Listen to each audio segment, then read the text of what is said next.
All right, so our next lesson in global economics is comparative advantage. And this might seem familiar to you because we talked about this at the beginning of learning economics in Unit 1 because it was just a good way of looking at opportunity cost. But we're going to dive deeper today and we're going to apply some economic concepts to this, such as opportunity cost per unit. So before we even get there, let me remind you what opportunity cost is. Opportunity cost is the cost of giving up an opportunity. It's an in between options, the one that you don't choose. You have lost the opportunity to do that thing because you have scarce time and scarce money and scarce resources. So it's not just individuals who encounter opportunity costs, it is businesses as well. And since we're applying this to global economics, it's trade partnerships have opportunity cost. And if I choose to make a good and then import another good, what is my opportunity cost? Could I have made both goods? Could I have imported both goods? So we're going to apply that concept to global economics this time. So our target today is I can analyze comparative advantage and specialization. So, just a quick redefining these things, even though we've learned them before. Comparative advantage is when a country can produce a good or service with a lower opportunity cost than its trading partner. It's easier for me to make this and you to make that, and then we trade. But in order to do that, we have to have good global relationships in order to trade, and we need to be able to specialize in something. So that would be if a country or a group focuses on producing a certain good because they've lowered their opportunity cost, but that means that they have to trade in order to get the goods that they don't have. So if I'm really good at making airplanes, but then China's really good at making food, well, my people need to eat and their people need to travel. So let's specialize in those things and then trade. And it requires good global relationships. So the advantages of doing this is pretty simple. You lower, if you have a lower opportunity cost of something, then you specialize in making that good or service. When you specialize in making something, you become faster, you become more efficient, you save time and money. Then you take that good and you trade it for a good that you weren't very good at making, that you decided not to make. When you decide to specialize in the other thing. When you trade with that other country, you still have both goods and you have a good relationship. You have a trading partnership with another country. So it's kind of like a win-win situation here when it comes to comparative advantage. So here's a really simple example that we've actually looked at before in class. So we got two countries, Canada and Vietnam. Canada is in the Western Hemisphere in the north and Vietnam is in the Eastern Hemisphere in the south. So they've got completely different climates. What country should make what good? Ice and rice. So Canada's cold, it has lots of water, and it has lots of glaciers. It should probably make ice, right? And then Vietnam is very warm, and if you know anything about the growing of rice, it's in these, it needs to be in a humid climate. It needs lots of water and rain, and it's kind of grown in these like swampy areas, which is perfect for Vietnam. So Canada makes ice, Vietnam makes rice, and then they trade with each other. That is comparative advantage, okay? There is a concept of absolute advantage. And here's the definition of that.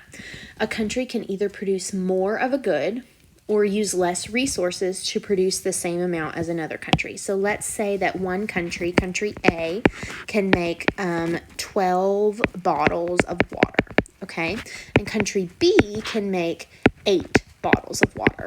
So it takes country A like 1 hour to do this, and it takes country B 1 hour to do this. So who has an absolute advantage in making bottles of water? Let's look at the definition. Well, this country is making more bottles of water in the same amount of time as this country. So country A would have the absolute advantage in that situation. So in this question, all we're looking for is who has the absolute advantage in any products that I show you, okay? So the U.S. can produce 20 planes. France can produce 12 planes. So who is able to produce more or use less resources? The answer is the U.S. So the U.S. has an absolute advantage in planes, okay? Pretty simple. All right, so in all the goods mentioned, who has the absolute advantage? Korea can produce 3 cars or 9 motorcycles. Germany can produce 4 cars or 8 motorcycles. So since we're just talking absolute advantage, we're not going to be comparing here. In in what are they giving up to make one or the other. Instead, we're just kind of thinking, okay, when it comes to cars, who can make the most? When it comes to motorcycles, who can make the most? So in this example, we have Korea producing 3 cars versus Germany producing 4. So Germany has an absolute advantage in cars. And when it comes to motorcycles, Korea can make 9 or Germany can make 8. So Korea can make more, so they have an absolute advantage in motorcycles. Okay? Moving on. Who has the absolute advantage in all goods mentioned? Japan can produce 4 laptops or 12 phones. Brazil can produce 1 laptop or 5 phones. So we take a look at Japan producing 4 laptops and Brazil producing 1 laptop. So Japan has an absolute advantage. They are making more laptops. Okay? And Brazil is producing, when it comes to phones, Japan is producing 12 phones. Brazil is producing 5 phones. So actually, Japan has the absolute advantage when it comes to phones as well. Okay? All right. Again, this one is a little bit different. All the other questions we've been doing were output questions. How much can they produce? How much they can produce. This one is an input question. How long does it take them to produce something? And of course, we want that number to be small. Since they're producing something, we want it to not take a long time for them to produce it. Does that make sense? So, Cuba takes 4 hours to make a TV and 12 hours to make salsa. Mexico takes 1 hour to make a TV and 5 hours to make salsa. So when it comes to making a TV, who can make it faster? Cuba takes 4 hours and Mexico takes 1 hour. So Mexico has a lower time to make TVs. They should make the TVs. Okay? Now what about salsa? Cuba takes 12 hours to make salsa and Mexico takes 5 hours to make salsa. So it looks like Mexico should make the salsa too. They have an absolute advantage when it comes to salsa. All right, so absolute advantage is really simple. It is comparative advantage that is extremely, I don't want to say extremely complicated. It is more complicated than just looking at the numbers. There is some math involved. So the economic concept behind this is opportunity cost. But not just the opportunity cost of you make this decision, not that one. It's opportunity cost per unit. And so we call this per unit opportunity cost. And in order to find that, we have to take the cost, like what we're losing out on, divided by the gain, what that country was able to produce, what they gained in this. And then when we find that per unit opportunity cost for every single equation on the table, then we find out who has a comparative advantage in each good. It will be the lowest number in each good because we want to lose as least as possible, specialize in those goods, and then trade. So let me walk you through one. So who has the comparative advantage in each good being produced? So on this chart, we've got planes and cruise ships, and 2 countries making either one of them, the US and France. So this number right here is how many planes the U.S. is making. This number right here is how many cruise ships the U.S. is making. This number right here is how many planes France is making. And this number is how many cruise ships France is making. So in next to the simple numbers of how many of each good each country is making, I've put a per unit opportunity cost. So the U.S. makes either 20 planes or 2 cruise ships. Well, what is the opportunity cost of the U.S. making 1 plane or 1 cruise ship? And that's where we have to do the math to find it out, okay? So in order to do that, we have to think country by country. So let's just pretend that France is not here right now, and we're going to find these numbers just for the United States. So the U.S. can make 20 planes or 2 cruise ships. When it comes to our equation of cost over gain, in this scenario, they are gaining 20 cruise ships. And how much does 20 planes, how much does it cost them? 2 cruise ships. So that's the equation for this box, but it's not a simplified equation. You see how it's 2 over 20? The real number is 1 over 10. We just simplify that 2 over 20, that cost over gain. So what does this number mean? It means that we have now figured out if we make one plane, we can no longer make 1/10 of a cruise ship. That's our opportunity cost, because it cost us 1/10 of a cruise ship, the time, energy, resources, men, labor to make that 1/10 of a cruise ship went into making one plane instead, which makes sense because planes are smaller than massive, massive cruise ships. So let's do the other portion. Remember, we're just pretending France is not here right now. So in the other portion, we got to do this cost versus gain again. So in this scenario, what are we gaining? We're gaining 2 cruise ships. And what is the cost? We lose out on 20 planes. That got that number from there, okay? So it is 20 divided by 2. It is 10. So what does this number tell us right here? This number right here tells us that every time the U.S. makes a cruise ship, they can no longer make 10 planes because all the men, all the resources, all the time, all the money went into making one cruise ship instead of 10 planes. And it makes sense because one cruise ship is bigger and takes more time. So if we cut that time into pieces and then devoted it to planes, it would make more planes. Okay, so we figured out 1/2 of the table. Now let's pretend that the U.S. is not here right now, and we're going to focus on France. Okay, so when it comes to France in this equation, they can make 12 planes or 2 cruise ships. 12 planes or 2 cruise ships. So how do we figure out how much one plane would cost them or how much one cruise ship would cost them? Cost over gain. So let's do it box by box. The gain in this box is 12 planes. Okay? How much would it cost to make, like what would we not be able to do if we made those 12 planes? What's our opportunity cost? 2 cruise ships. So 2 over 12. Okay, and we know that that is not a simplified fraction. We got to simplify that. So that is 1/6. So once we've simplified it, what did we just find out? That instead of making 12 planes or 2 cruise ships, if France just decides to make one plane, they've lost out on the opportunity cost of making 1/6 of a cruise ship. Okay, let's do this next box. So we're looking cost over gain. So what are they gaining when it comes to this box? They're making 2 cruise ships. And what is the opportunity cost? They can no longer make 12 planes. Well, what is 12 divided by 2? It is 6. Erase that right there. And what number did we just find out?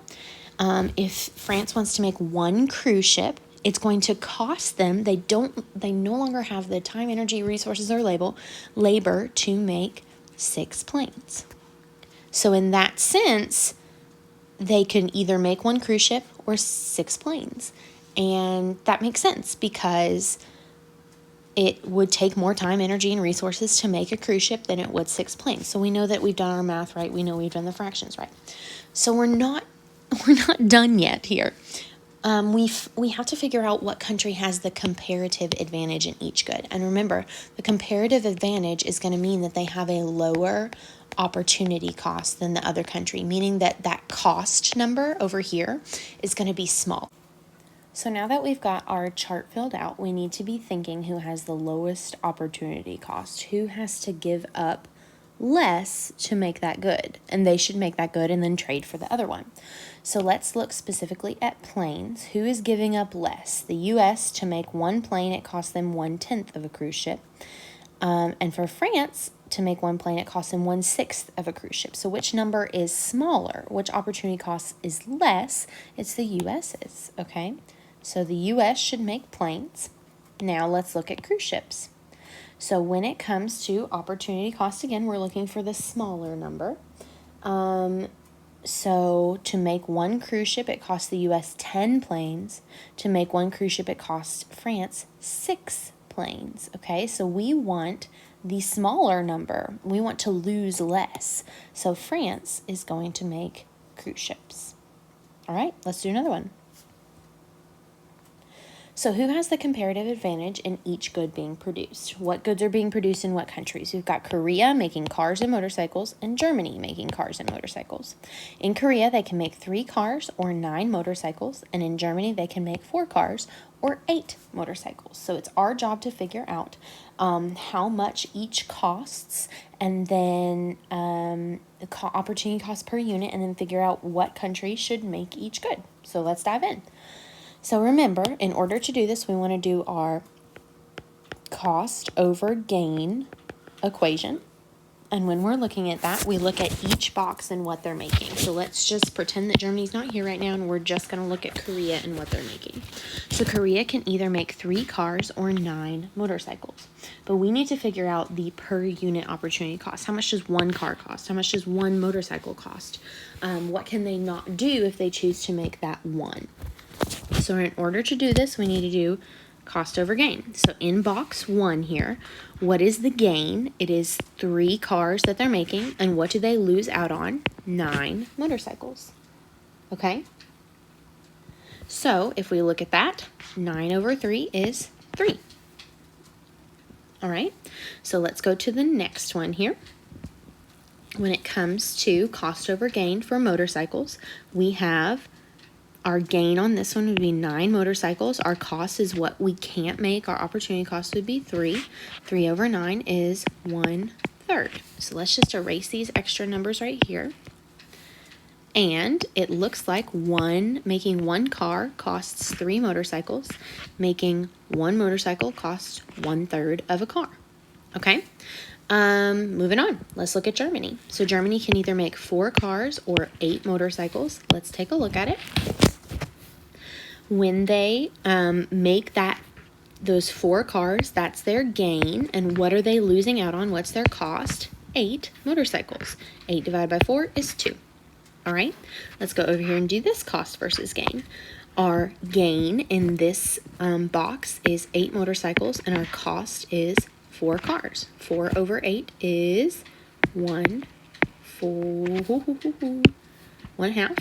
Sorry about that. We're going to erase these extra things right here. And now we got to figure out what country should make what based on their opportunity cost. So we're looking at cars. Who should make cars? If Korea makes 1 car, then they can't make 3 motorcycles. If Germany makes 1 car, then they can't make 2 motorcycles. So which number is smaller? Which opportunity cost is smaller? Germany. So Germany should make cars. Okay? Now let's look at motorcycles. When it comes to motorcycles, Korea, if they make 1 motorcycle, they lose 1/3 of a car. And Germany, if they make 1 motorcycle, they lose 1/2 of a car. So which one is smaller? Korea making motorcycles is what should happen. So we figured out that our comparative advantage is Korea's better at motorcycles and Germany's better at cars. And that's who should do what. All right, last one we're going to do. Who has the comparative advantage in each good being produced? So what goods are being produced? Laptops and phones. Laptops in Japan, phones in Japan. Laptops in Brazil, phones in Brazil. So let's get going. Remember, we're always looking for cost divided by gain in each box. And your gain is what you're making, and your cost is your opportunity cost. And we want to find what country has the lowest opportunity cost for each scenario. So when it comes to laptops here, Japan can make 4 laptops and 12 phones. We're going to pretend Brazil's not here right now. So what would be our per unit, 1 unit of opportunity cost? We find that out using cost versus gain. So in the laptop world, we're gaining 4 laptops, but we're losing, what is our cost? 12 phones. 12 divided by 4 is 3. And over here, when it comes to phones, we'd be gaining 12 phones, but we'd be losing out on our cost would be 4 laptops. And 4 divided by 12 is 1/3. Just simplify that fraction. I'm going to erase these numbers, get them out of our way, and we'll do the same thing at the bottom. So pretend Japan's not here, and let's just focus on Brazil. Brazil can make 1 laptop or 5 phones. 1 laptop or 5 phones, so let's figure it out. What would 1 laptop cost Brazil? What could they not make in phones if they choose to make 1 laptop? Let's do cost versus gain. So they're gaining 1 laptop, and what are they losing in this? 5 phones. So the answer is 5. In this box, what are they gaining? They would be gaining 5 phones, and what are they losing out on? They can't then, their cost is then 1 laptop. So this is 1/5. Let me erase that math real quick. And now we're going to figure out for each good who has the comparative advantage. And remember, comparative advantage means you have a lower opportunity cost. So when it comes to laptops, what number is smaller? 1 laptop costing us 3 planes or 1 laptop costing us 5 planes? And the answer is Japan should make laptops. Okay? And then in this box, who should be making phones? 1 phone losing out then on 1/3 of a laptop, or making 1 phone losing out on 1/5 of a laptop? We want to lose as little as possible, so Brazil should make the phones. All right?